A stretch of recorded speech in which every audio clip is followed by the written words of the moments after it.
Muy bien, el tema de hoy, zarandeados pero no vencidos. Zarandeados pero no vencidos. ¿Cuántos fueron y son zarandeados? ¿Cuántos seguiremos siendo zarandeados? Todos, ¿verdad? Entonces, zarandeados pero no vencidos. Yo le invito a usted a abrir la bella, la hermosa y la inalterable palabra de Dios en el Nuevo Testamento, específicamente en el libro de Lucas. Lucas capítulo 22, versículo 31 y 32 dice de esta manera: dijo también el Señor, Simón, Simón, he aquí Satanás os ha pedido para zarandearos como a trigo, pero yo he rogado por ti que tu fe no falte. Ahí está la victoria, ¿verdad? Y tú, una vez vuelto, confirma a tus hermanos. O sea que nosotros tenemos la responsabilidad de confirmar a todos nuestros hermanos que sí vamos a ser zarandeados, pero que obtenemos la victoria en Cristo Jesús. Muy bien, este es un pasaje muy conocido y vemos que Jesús llama a Pedro, específicamente a Pedro, ¿no es cierto? Muy bien, por su verdadero nombre y le dice Simón, Simón, porque todavía hasta ahí el nombre no le había sido cambiado. Y sabemos que Simón se llamaba Pedro hasta que después el Señor le cambia el nombre y le pone Pedro, que quiere decir piedra. ¿Por qué? Porque Simón significa una caña débil, pequeña. Y él, siendo Simón, no podía afrontar todo el peso que se iba a venir encima de él, o sea, la responsabilidad del reino de Dios en comunicarla a las otras personas. Entonces el Señor le cambia el nombre y le dice, bueno, ahora ya no eres una caña débil, ahora eres una piedra, y entonces aquí, en esa piedra, tú vas a confirmar mi evangelio.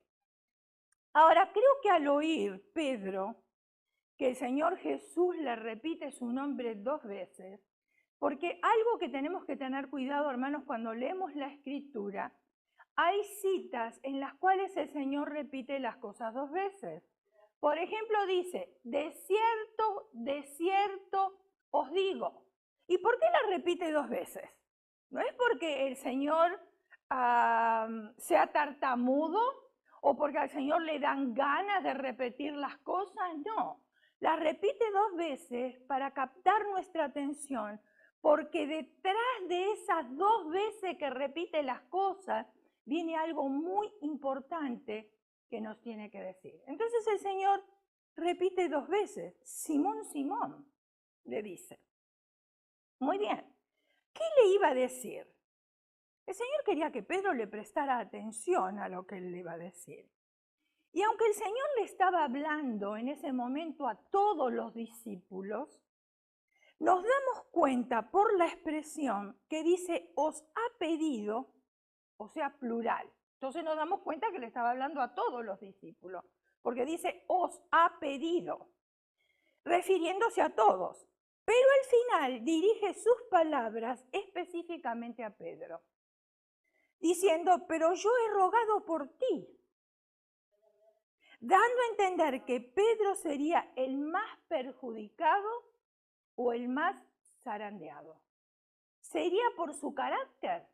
No sé, porque como él era impulsivo, como el Señor sabía que lo iba a negar también 3 veces, podría ser por su carácter, ¿no?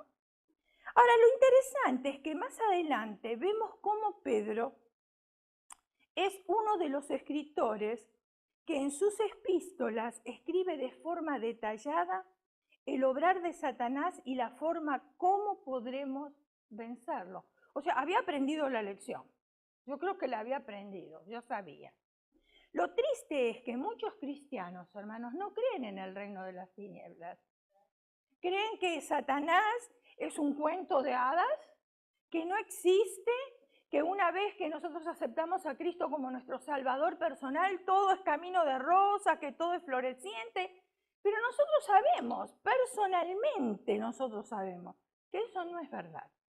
Al contrario, cuando aceptamos a Cristo como nuestro Salvador personal, comienza una guerra. Y una guerra bastante fuerte.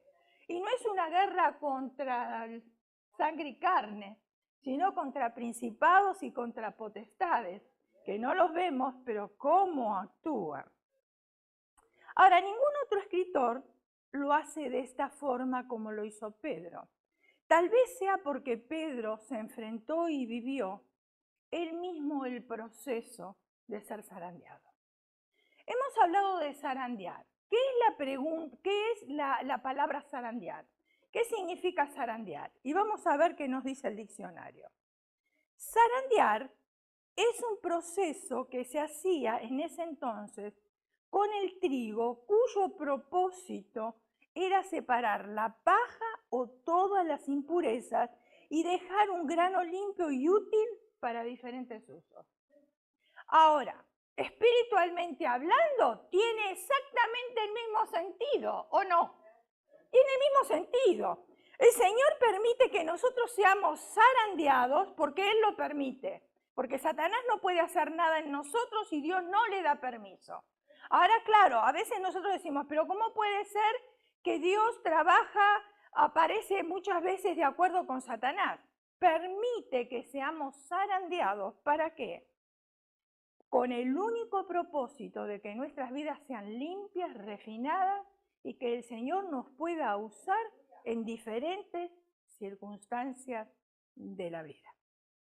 Yo personalmente he visto a mi mamá, quizás ustedes también, aquellas que tenemos un poquito más de años, a mi mamá zarandear la harina. Se acostumbraba, ahora la harina viene más limpia, más refinada, viene diferente. Quizás nuestros hijos ni entiendan lo que es zarandear. Pero sí yo me acuerdo que mi mamá agarraba un cernidor que era de madera, redondo, que el de ustedes era igual, de madera redondo, y después tenía debajo como una especie de net, ¿sí? Tejido, un tejido. Y entonces ponía toda la harina ahí y comenzaba a sacudirla, como la hemos visto ahí en la foto, comenzaba a sacudirla, y yo me quedaba asombrada de ver cómo todas las impurezas quedaban sobre el net y la harina, lo limpio, quedaba en el recipiente que estaba abajo. Entonces, la idea exactamente es esta. El término de zarandear se puede usar espiritualmente hablando e implica poner a prueba la fidelidad de alguien. O sea, las impurezas quedan arriba del cernidor, pero la fidelidad de alguien ya están todas probadas. Lo que Pedro y los discípulos iban a pasar era la prueba a su fidelidad a Dios. Miren, lo que nosotros atravesamos es una prueba si realmente le somos fieles a Dios. Porque ser fiel a Dios cuando las circunstancias van bien es fácil. A nadie le cuesta serle fiel a Dios. La cuestión es cuando todo nos va adverso y creer, depositar nuestra confianza, tener esa fe de decir, Dios va a contestar, Dios está de mi lado, Dios está en el problema, con el problema, sobre el problema.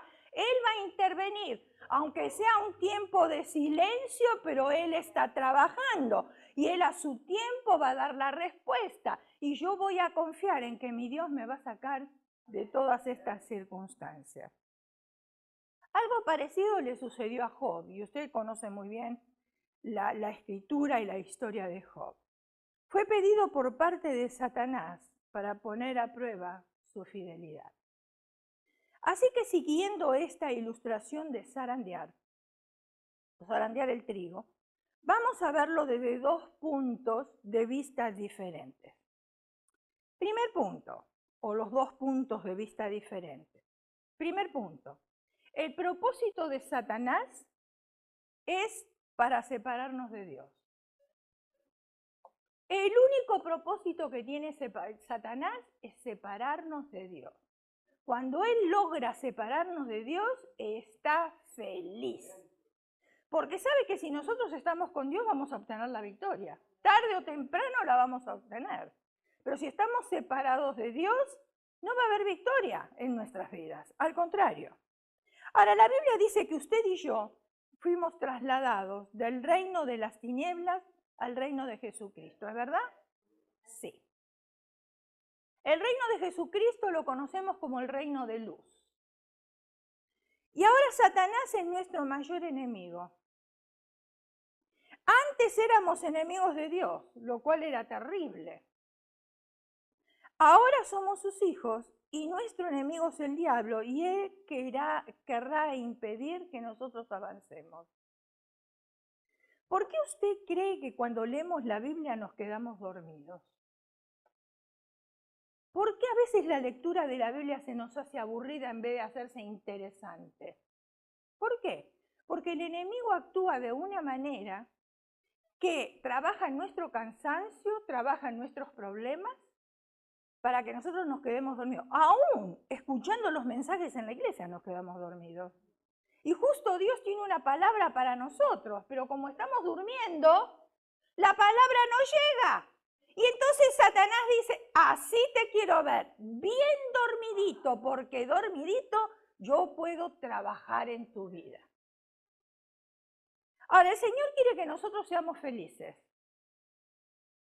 Pero Satanás se empeña en hacernos volver al reino de maldad. Entonces, cuando nosotros, y fíjense en que es cierto, porque habiendo caído grandes evangelistas y grandes pastores con iglesias grandísimas, con ministerios florecientes que alcanzaban masas para Cristo, no voy a nombrar a nadie, porque usted ya los conoce, ni hace falta ponerlos en evidencia, pero para que usted recapacite. Ahora, por circunstancias de la vida, Satanás obró en esos líderes. Líderes que eran tan influyentes sobre el pueblo, pero en un momento de debilidad, en un momento, en una circunstancia, usted póngale el nombre que quiera, la cuestión es que cayeron. ¿Qué sucedió con aquellas masas que ellos habían alcanzado? ¿Qué sucedió? Se empezaron a desparramar como ovejas que no tienen pastor. ¿Por qué? Porque sus ojos no estaban puestos en el Señor de señores, estaban puestos en el hombre, y el hombre falla, y cuando el hombre cae, aquel que está ahí se desilusiona, y si no está firme y parado, y no ha sido zarandeado y limpiado por Satanás, lo primero que hace es abandonar la carrera, abandonar la partida. ¿Por qué? Porque dicen, ay, pero si él que era tan espiritual, fíjate cómo cayó.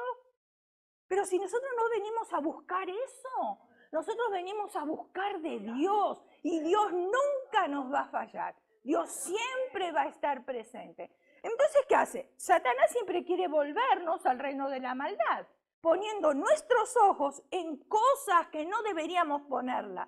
Al contrario, yo creo que la iglesia de Jesucristo, en vez de estar criticando, pasando la voz de quién cayó, mejor deberíamos doblar rodillas y orar por aquellos que cayeron. ¿Para qué? Para que vuelvan otra vez a ser las mismas personas eficientes que fueron en un tiempo. Porque los hermanos tenemos que defendernos los unos a los otros. No estamos aquí para juzgar a nadie ni para atacar a nadie, sino para levantarnos los unos a los otros. Colosenses capítulo 1, versículo 13. Dice, Dios nos ha librado del poder de la tiniebla y nos ha trasladado al reino de su amado Hijo Jesús. Desde el mismo momento que creímos nosotros en el Señor, hemos sido incluidos en una batalla sin tregua. Y es mejor que lo sepa. Y ese evangelio, mis hermanos, que se anda predicando por ahí, que no se comenta la verdad, porque se habla del evangelio de prosperidad, se habla del evangelio de amor, y bien es cierto, se habla del evangelio de esperanza, y también es cierto, se habla del Espíritu Santo, y también es cierto, pero también los ojos del pueblo tienen que ser abiertos, hermanos, abiertos, y saber de que nosotros estamos en guerra. ¿Para qué? Para armarnos y prepararnos, y cuando llegue esa batalla, estar listos para arremeter en contra de nuestro enemigo. Ahora, la guerra que nosotros tenemos no se compara ni con la Primera Guerra Mundial, ni con la Segunda Guerra Mundial, porque eso fue un tiempo en el cual se destruyó, pero también llegó un tiempo en el cual se paró. Pero la guerra que nosotros tenemos es continua. Hasta que el Señor no nos llame a su presencia, sea que nos arrebate o sea que tenemos que atravesar nosotros por la muerte, esta guerra continúa, no para. Tampoco se puede comparar con la devastación que atravesó a través de las 2 bombas atómicas. Fíjense en ustedes, la batalla en la cual estamos es más sangrienta e implacable. Y en esta batalla no podemos hacer tratos con el enemigo. No podemos hacer tratos de paz tampoco, porque Satanás está enfurecido con todo aquel que porte la imagen de Dios. Y Satanás sabe muy bien quién porta la imagen de Dios, lo sabe. Porque dice la Escritura que cuando nosotros aceptamos a Jesucristo como nuestro Salvador personal, fuimos sellados con el Espíritu Santo de la promesa. Usted el sello no lo ve, yo tampoco lo veo, nosotros no lo vemos, pero el enemigo sí sabe que tenemos un sello. Y entonces cuando ve ese sello, él dice, wow, acá sí que le voy a tener que dar fuerte para que este caiga. Entonces tenemos una guerra constante.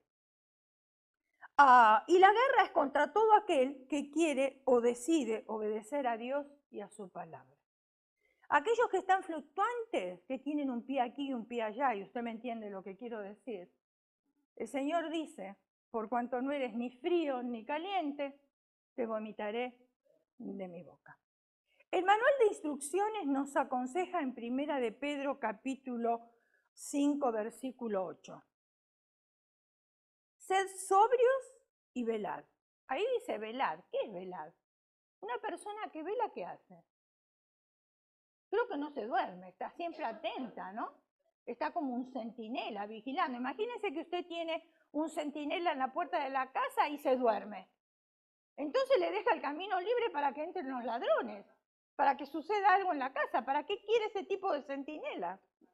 Sed sobrios y velad, porque vuestro adversario, el diablo, como león rugiente, anda alrededor buscando a quien devorar. Lo interesante de esta cita es que cuando nosotros la leemos tenemos que prestar atención a las palabras, porque dice, anda como león rugiente.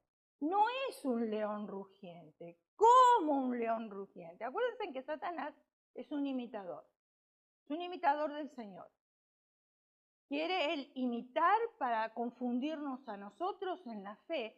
Y muchas veces, si no estamos bien parados y no sabemos discernir la voz de Dios, hermanos, el enemigo toma ventaja. ¿Por qué? Porque la línea de la voz de Dios con la del enemigo es tan finita en el sentido de que el enemigo siempre se va a presentar con algo sutil, con algo atractivo. Y entonces muchas veces no sabemos nosotros diferenciar cuando no conocemos bien el corazón de Dios, cuál es la voz de Dios y cuál es la voz del enemigo. Y entonces tenemos la tendencia de caer. Por eso es como león rugiente buscando a quien devorar.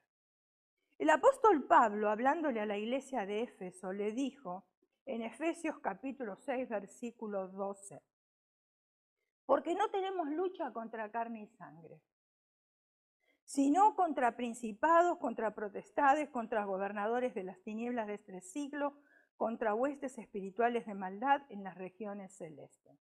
¿Qué quiere decir no tenemos lucha contra carne y sangre? ¿Qué quiere decir eso?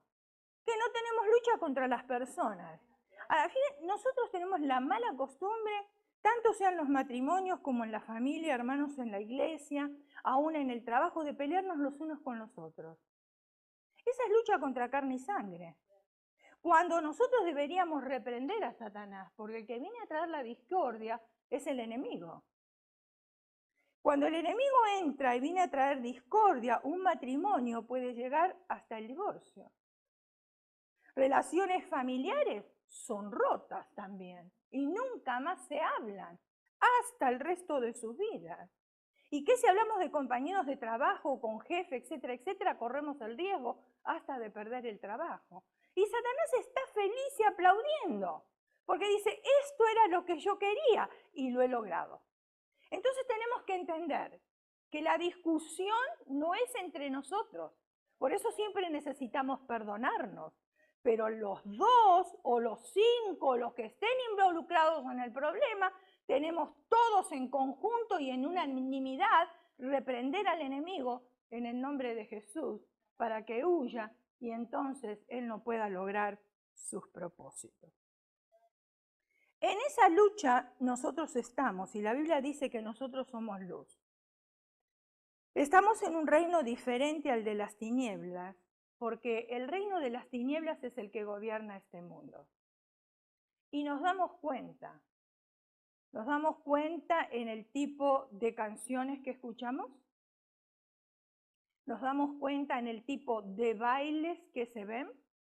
Usted lo ve en la noticia, usted lo ve en la televisión. Nos damos cuenta en el logro de alcanzar dinero y fama.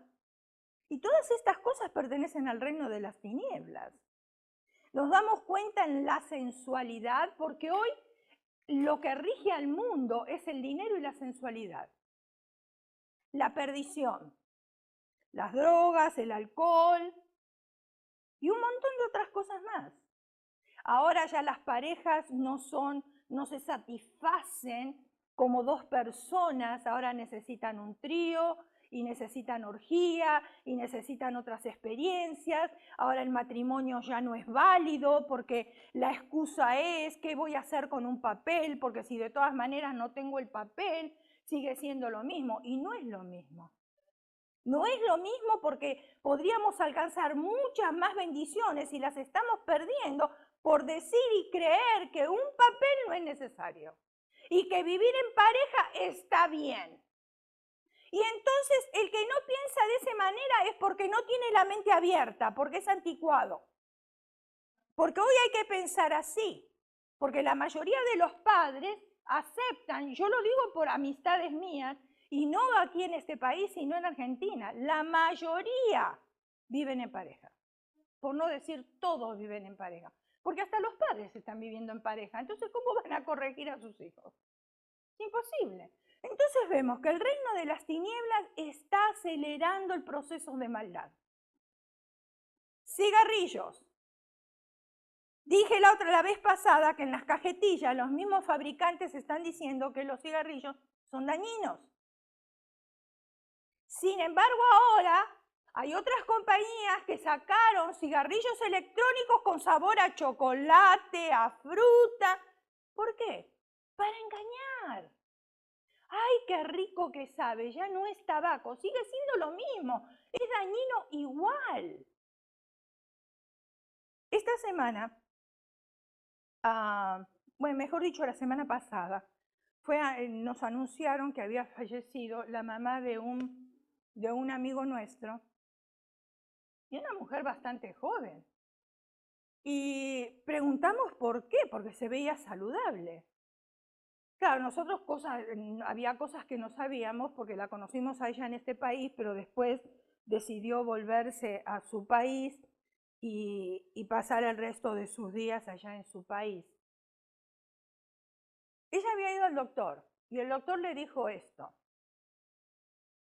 si usted está bien de salud, y cuidado, porque cuando el doctor nos dice usted está bien de salud y después nos dice algo que es muy pequeñito negativo, eso pequeñito negativo nosotros lo alejamos y nos atenemos a que estamos bien de salud. Entonces dice, usted está bien de salud, no tiene ningún problema, pero va a tener que dejar el cigarrillo. Escuche, porque si usted sigue fumando, tiene 1 año de vida. Ahora, mi atención me hubiese captado más en el año de vida que en lo que me dijo está bien de salud. Porque lo que está bien de salud lo separo porque ya no necesito yo trabajar en eso, porque estoy bien. Pero en el año de vida tenía que haber meditado un poquito, ¿no? Bueno, ella se concentró en que estaba bien de salud. Siguió fumando de la misma manera, no llegó al año, a los 8 meses falleció y fue la semana pasada. Entonces, ¿el reino de las tinieblas está trabajando? Sí. Escuchamos la voz de Dios que nos advierte a través de un doctor y no le estamos haciendo caso. Preferimos seguir en los deseos de nuestra carne. Y después vemos los resultados. ¿Y el deseo de la carne de quién viene? Del reino de las tinieblas. Muy sencillo. Ahora, nosotros seguimos estando en este mundo. El apóstol Pablo dice que en medio de esta generación perversa y mala, nosotros brillamos como grandes lumbreras y esa luz irrita a los demonios. Por eso están tan enojados con nosotros. Y nos manda diferentes tipos de pruebas, porque si una no la puede alcanzar, va a tratar en la otra. Y siempre va a tratar de darnos donde más nos duele. Es el talón de Aquiles que tengo yo y que tiene usted. Filipenses capítulo 2, versículo 15, dice, para que seáis irreprensibles y sencillos, hijo de Dios sin mancha, en medio de una generación maligna y perversa. Fíjense en que esta palabra, ¿cuántos años fue escrita? Y la generación siempre fue mala y perversa. Y sigue igual, y parece que esto lo escribieron anoche. Y me mandaron una carta diciéndome, para que seáis irreprensibles y sencillos, hijos de Dios sin mancha, en medio de una generación maligna y perversa, en medio de la cual resplandecéis como luminares en el mundo.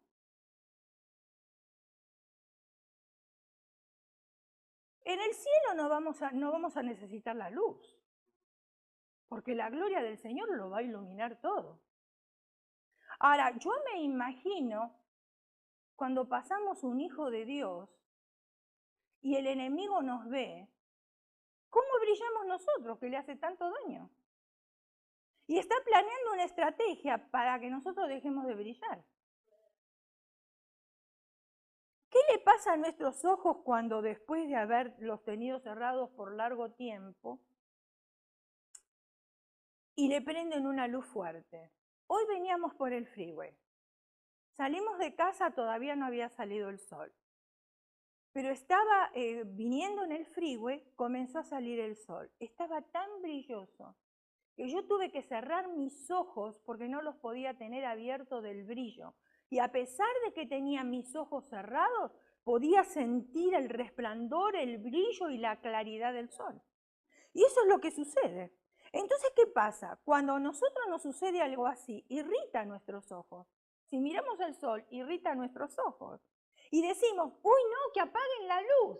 O si es el sol, enseguida nos ponemos anteojos de sol, ¿no es cierto? Para tratar de evitar. Porque estos anteojos míos son progresivos y sí tienen, cuando salgo afuera, tienen un nombre especial.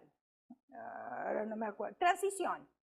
Tienen la transición de que si ven la luz del sol se ponen oscuros. Pero esa oscuridad que pone el lente no es suficiente para cubrir el resplandor del sol. Todavía necesito algo más fuerte y aún los anteojos de sol que yo tengo, que me los compré, que me tapen de todos lados desde que me hice la cirugía de catarata, sin embargo así todo no me cubren lo que yo necesito. Irrita, irrita. Entonces eso mismo le sucede a los demonios. Cuando un creyente que anda en santidad camina por el mundo, lo irrita. La luz que nosotros emitimos le irrita, le molesta. Y ellos dicen, hay que apagar esa luz. Y esa persona está brillando mucho, ya no nos gusta. Tiene que dejar de brillar. Ese hombre, esa mujer, ese joven está brillando mucho y hay que apagarle la luz. Moisés, luego de haber estado 40 días, ustedes saben, en la presencia del Señor, dice la Biblia que su rostro, ¿qué pasaba? Su rostro brillaba. Era tan fuerte el brillo que él tenía que el pueblo se tuvo que tapar los ojos. Le decían, Moisés, cúbrete el rostro. Y así brilla una persona que camina en santidad. En medio de esta generación, tal vez la gente no lo vea, pero los demonios sí lo ven. Sí lo ven. Los demonios dicen, vamos a zarandearlo. Y a ver si pasa la prueba. A ver si es cierto que tiene tanto brillo y a ver si es cierto que ama tanto a Dios. Porque claro, con Job pasó lo mismo. Era amigo de Dios, era perfecto. ¿Cuántas cosas nos dice la Biblia de Job? Pero sin embargo, cuando Satanás se presentó delante de Dios, dice, sí, claro, él no te niega porque tiene todo. Porque tiene esto, porque tiene... Quítale todo y vamos a ver. Y el Señor le dijo, muy bien, puedes hacerlo, zarandéalo. Pero con una condición, no le toques la vida. Porque la vida sí le pertenece al Señor. Y Él es el que decide cuándo uno se va a ir de esta tierra. No hay otro que lo decida. Vamos a separarlo, dicen los demonios de Dios, y vamos a hacerle fallar. Vamos a robarle su santidad. Vamos a apagarle la luz. Pero pasa algo. Ellos no pueden tocarnos porque el Señor nos tiene rodeados. Y de una forma inexplicable para nosotros, ellos piden permiso al Señor para tocarnos. ¿Ustedes se acuerdan cuando el Señor liberó al endemoniado gadareno? ¿Qué hicieron los espíritus? Porque era una legión que tenía ese hombre. ¿Pero qué hicieron los espíritus? ¿Acaso no le pidieron permiso al Señor para entrar en el hato de cerdos? Tuvieron que pedirle permiso. Y el Señor lo permitió. Sí lo permitió. Ahora, muchas veces me preguntaron a mí, bueno, pero si una legión son tantos demonios y el hato de cerdo cayó en el despeñadero, entonces todos esos espíritus murieron junto con los cerdos. Porque los cerdos sí murieron, ¿no? Se perdió un montón de bacon, se perdió un montón de chuletas de cerdo, se perdió un montón de chorizo, que todo lo que se perdió ahí. Por estos mentados demonios. Miren todo lo que se perdió. El sacrificio de los dueños de estos cerdos, de darle de comer, de criarlos, de pasearlos. Y de la noche a la mañana estos espíritus le destruyen todo el sacrificio. ¿Qué pasó con los espíritus?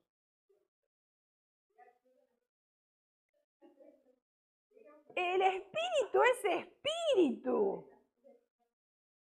O sea, los cerdos murieron, pero los espíritus están vivitos y coleando y haciendo de las suyas por sus generaciones. A veces la pregunta es, ¿y por qué Dios creó a Satanás? ¿No le preguntaron eso a usted? La respuesta es por lo que yo leo en la Biblia. No sé si usted va a estar de acuerdo conmigo o no. Usted tiene el beneficio de la duda, por supuesto. Cuando el Señor lo creó a Satanás, dice la Biblia que era hermoso, lo había vestido con piedras preciosas, él era el ministro de alabanza, lo había puesto en un lugar que quizás muchos quisieran estar y habrán querido estar. Pero ahí está la maldad, el orgullo.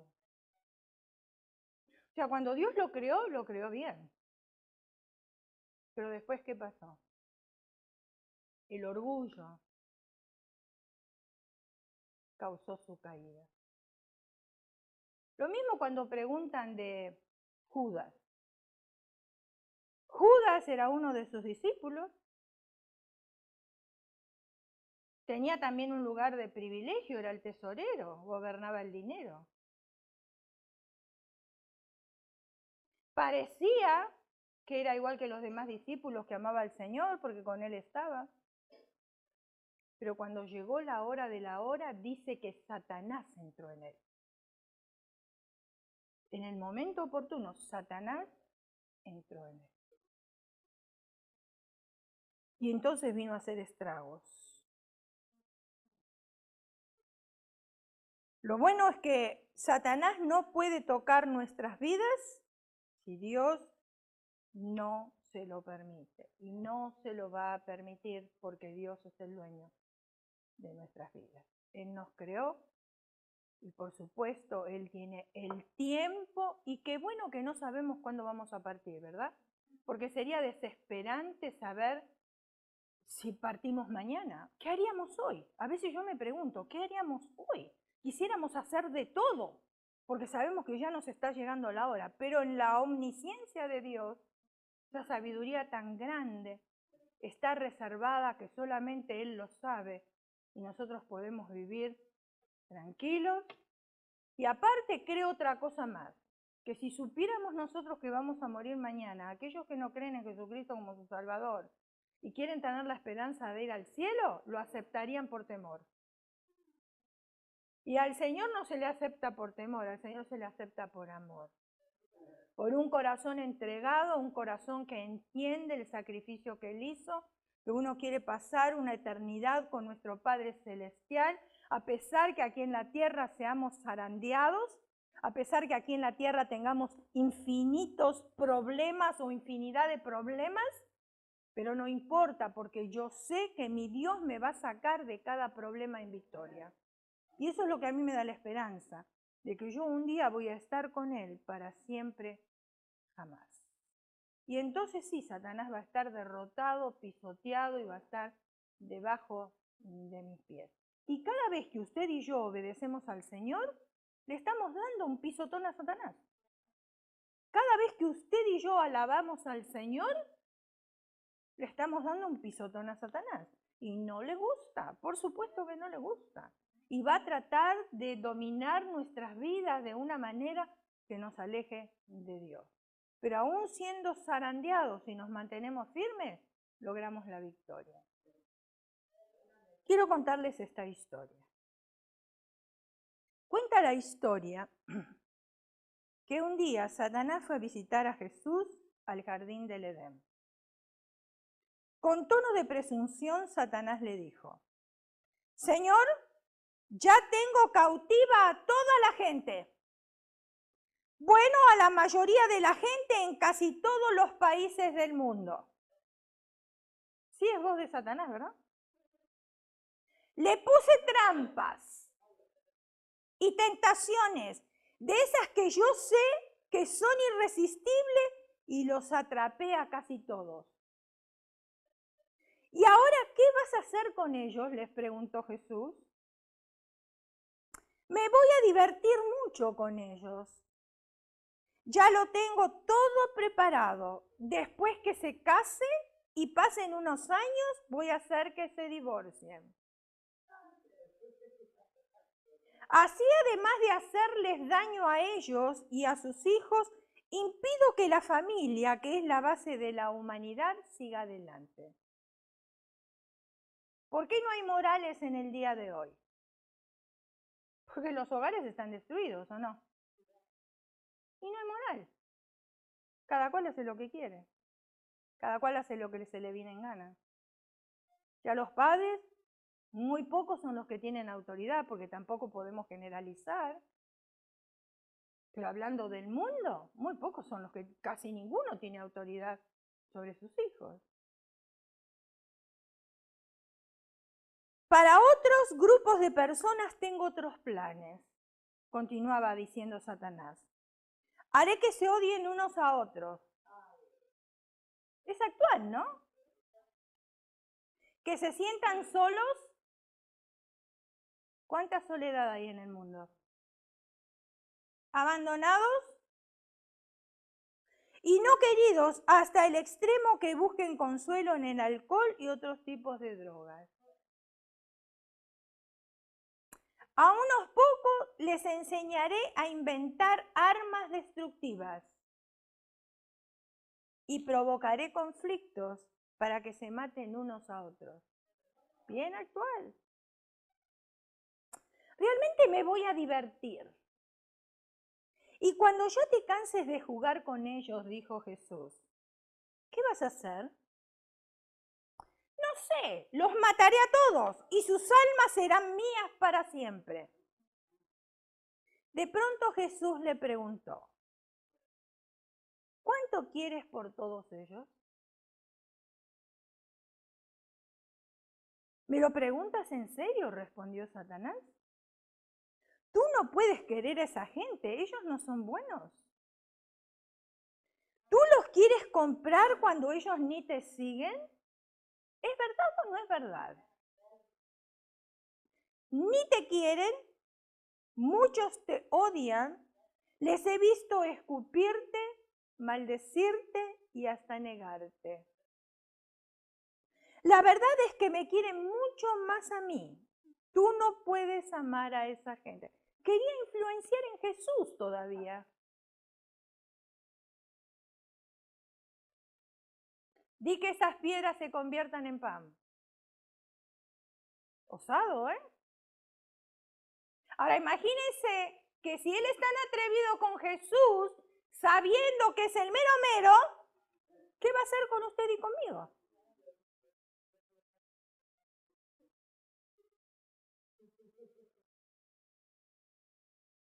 ¿Cuántos quieres por todos ellos?, preguntó de nuevo Jesús. Satanás lo miró con cara de pocos amigos y dijo, todas tus lágrimas, toda tu sangre y todo el dolor del mundo entero. Jesús miró a Satanás fijamente y dijo, hecho. Y sí lo hizo. Él derramó todas sus lágrimas, toda su sangre y todo el dolor del mundo entero ahí en la cruz del Calvario. Lo hizo por usted, lo hizo por mí, lo hizo por aquellos que nos están mirando, por aquellos que no están y por el mundo entero también. Ese es el amor de Dios hacia nosotros. ¿Usted no cree que nosotros necesitamos responder con ese mismo amor hacia Jesús, aunque seamos zarandeados? Porque sí vamos a ser probados, pero sabemos que no vamos a ser vencidos. Satanás nos zarandea, pero no nos puede vencer. Porque Dios está de nuestro lado. Y nosotros somos una joya valiosa para Dios. Por eso Él nos llama pueblo escogido, nación santa, la niña de sus ojos, etcétera, etcétera, etcétera. Cierre sus ojos, incline su rostro y vamos a orar. Señor, queremos primeramente pedirte perdón si muchas veces que fuimos zarandeados te hemos dado